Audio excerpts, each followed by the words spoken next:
Hello, welcome. Thanks for dropping in. So today, I was downstairs in the pool table room, which is where I used to film, and I found a box of discs, including one, the Memorex disc, and it says T-Pug mailing disc 4261. And it looks like there was another sticker on here, maybe, that came off. But this does bring back memories, because for some time I helped send the discs out, but I don't remember exactly this kind of thing. I don't know if there's another disc in here, but we had a master sheet that we would run through a photocopier, and it made some pretty nice labels. We didn't print them off on the printer. I have no idea what this. Oh, I don't know. No, anyway, I don't see another T-Pug disc here, but there's a lot of stuff in here. But that is to explore another day, I think. Ooh, an Activision disc sleeve. Ooh, don't think I've seen many of them. I'm digging in. Oh, there's a box. It's a box. And it says it is discs. And what are they? Well, from the looks of it, what we would call new old stock. Never used. Even has a package of labels. Well, yeah, not today, because what am I doing today? I will just file that box down below. What am I doing today? Well, I have these 3 power supplies that I tested the other day, and I've had them plugged in to warm up for, I don't know, 5 or 6 hours maybe. And I'm going to do more readings on them and see if they're any different. Okay, so 5.24. So this one does seem to be up just a tweak. But that does not look like a horrible thing in terms of blowing up 64s. I got a message from somebody who was saying, boy, aren't those old power supplies fire hazards? Well, not that I know of. But nobody seems to trust them. That's fine. Now this one is pretty much as it was. 5.12.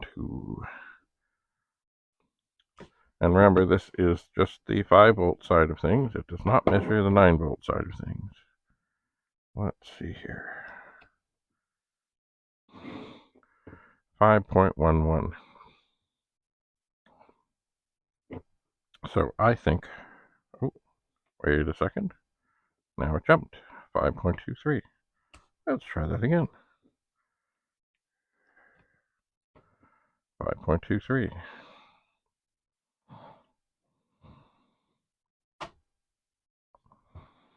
All right, I guess the next thing that I should really do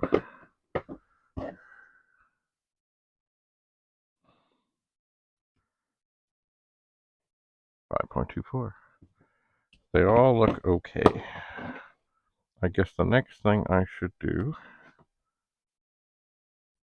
is, I suppose, plug them into a machine, because I don't think there's any harm or there's any chance that certainly the 5 volts isn't going to be trouble, and the 9 volts very rarely is. Now, the 9 volts could be kaput. So, I guess that's the next thing. And then, of course, as my grandmother would say, I have to give them a bit of a face wash.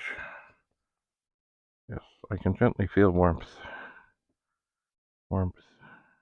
I can.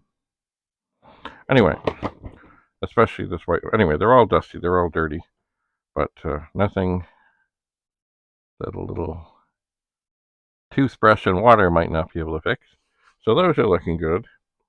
The other thing I have over here, and I haven't done anything with it yet, is indeed a Silver Label 64. That was easy. And I am going to run it through its paces and test it out and see what's what with it. I shall, but not today. Because, of course, I will, of course, test it with the really, really, really, really good power supply. And I will open it up and have a look and see what's what. And I do know,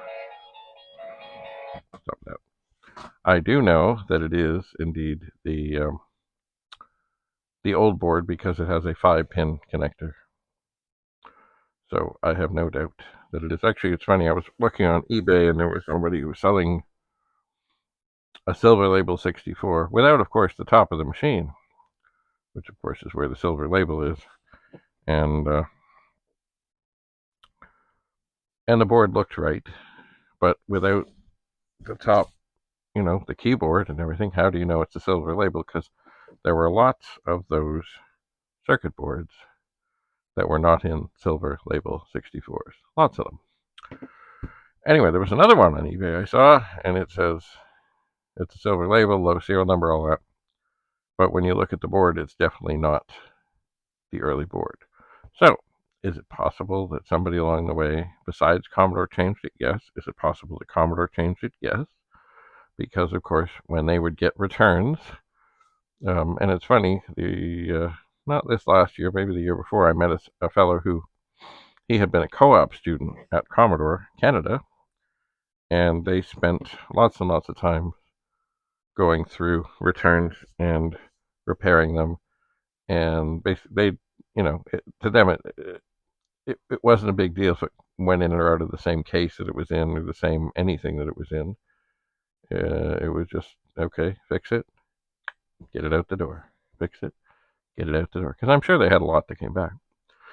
I always heard stories that they just trashed them, but I don't think so. And from what this fellow said, he would go there for his co-op placement and spend all day desoldering chips, testing things, doing things, and trying to get machines back in the game. Back in the game. Anyway, once again, thanks to Rudy of Rudy's Retro Intel for this gizmo. I would suspect maybe the back of the case, which has the Commodore logo. I don't know. I have to ask Rudy. Maybe he 3D printed it. I don't know. I just don't know. And I haven't looked inside. I don't need to know what's inside. I don't need to know any of that. I just need to know that I can test power supplies. And I can. So I guess I will at some point. Well, I guess at some point I'm going to unplug these.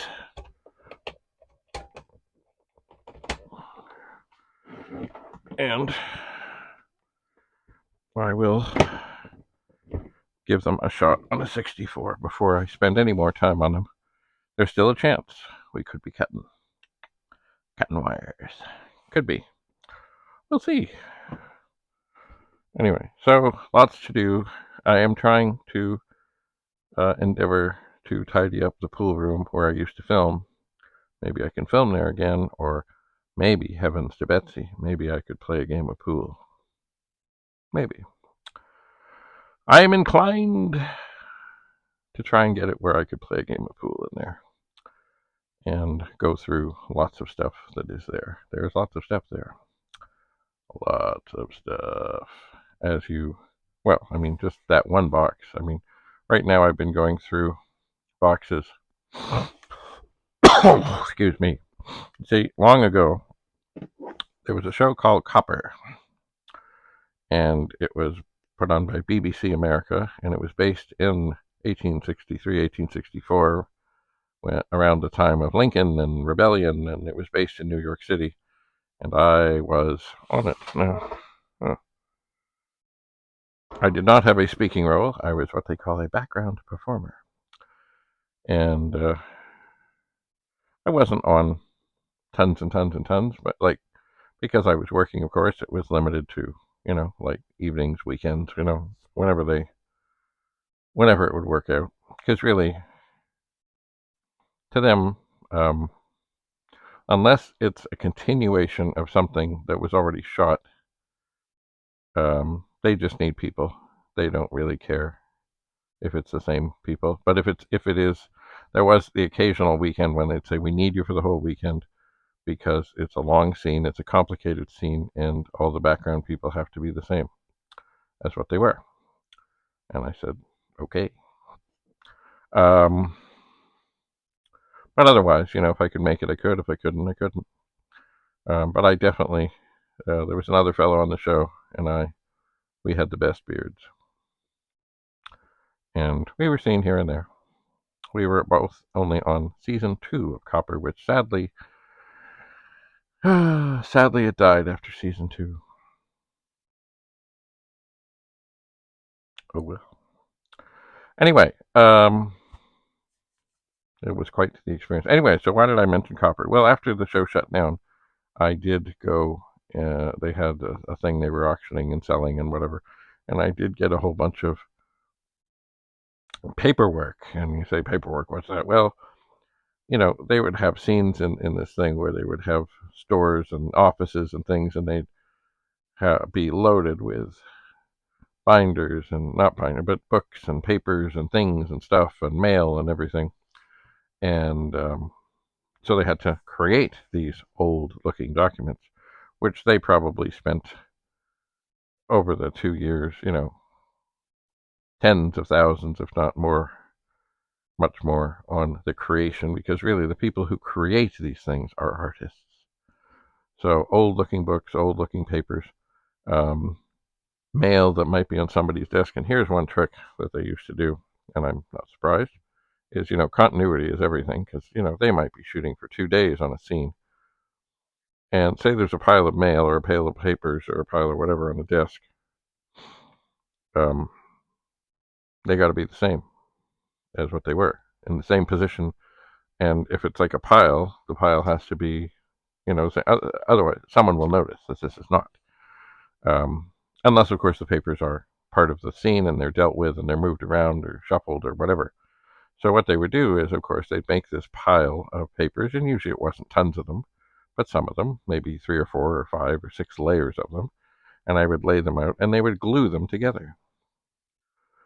And, of course, they would always take pictures of where they were and in what configuration, like which way they were pointed, and just so that if they did have to put things back, or they had to redo something later, or anything at all, they had that stack from that scene, just as it was, ready to go again.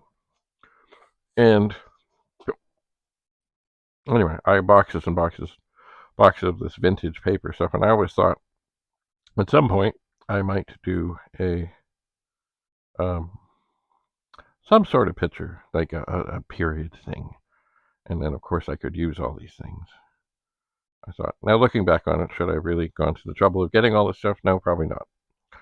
But it is interesting. There was lots of cool stuff, and I will continue to go through and maybe try and share some of it with the world of people who still remember the show.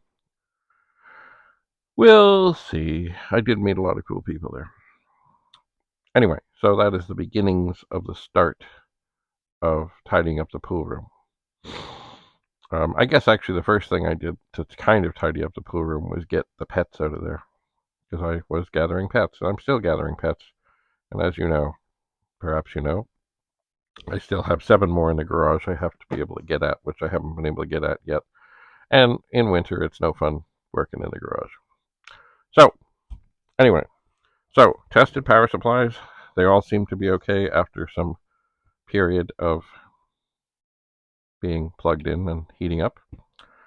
And now the next test will be to plug them in to a computer. But I won't plug them into the Silver Label 64 here.